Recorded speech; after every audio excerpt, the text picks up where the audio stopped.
Welcome to TheStreet.com TV. I'm Greg Greenberg from TheStreet.com. And today I'm joined by Jack Stahl. Jack is the former president of Coca-Cola and the former CEO of Revlon. And now he's an author as well. Here's his new book. It's called Lessons on Leadership. He's here to tell us all about it. Welcome, Jack. Thank you, Greg. All right, it's good to have you. Why'd you write the book? Over the course of about 25 years at Coca-Cola, one of the things I like to do is literally write down on these cards, actually, the things I learned during the course of a day. So if I learned something that was going to be helpful in terms of communicating or negotiating, I wrote it down. And when I left Coke, I thought, gee, why not frame these up in the form of a book, just to kind of share out what I had learned over that period. And that's what I did. So you had shoe boxes full of index cards, and you figured you'd put them all together for a book. Now, who are some of your mentors in business from which you derived all these lessons on leadership? Probably the most significant one was the former CEO of Coca-Cola, Roberto Goizueta.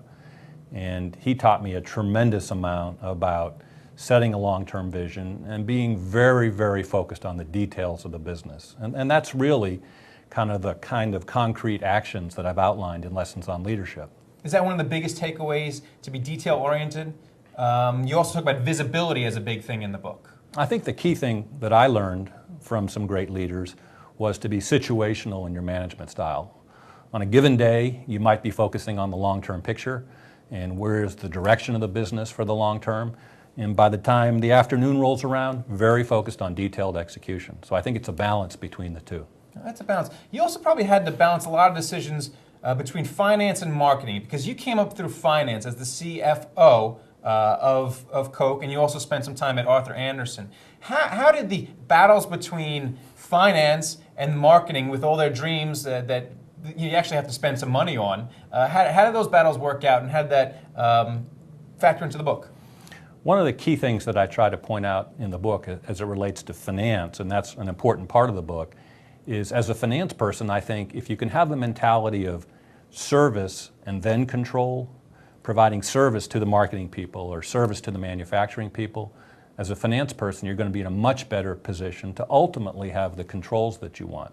So providing service in terms of financial analysis and helping business people think through those key issues, I think that's the way to be a strong finance person. Very few books have a discounted cash flow model and a hurdle rate explanation at the end of it. But who should win, finance or marketing? Ultimately, I think the share owner should win. And I think the balance between marketing and all the other disciplines in finance, it all hooks together and it all links together. And getting that right is going to drive value for the business. Very interesting. Now, you worked at some of the biggest brands in the world, Coke as well as Revlon. Do your lessons work in the corner deli for small businesses as well? I think they do. One of the areas of the book that I talk about is customer service, for example. And I think customer service is all about listening to the customer and working very hard to understand their needs. I think that works at Coca-Cola if you're trying to understand the needs of a Walmart.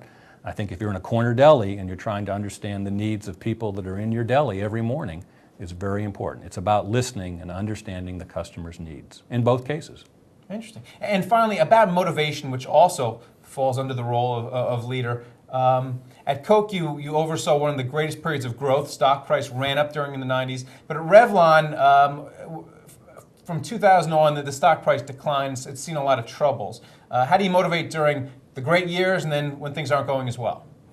I think in both environments, the key is strong communication, setting a clear vision, setting a clear destination of your organization, and then being very visible to your people.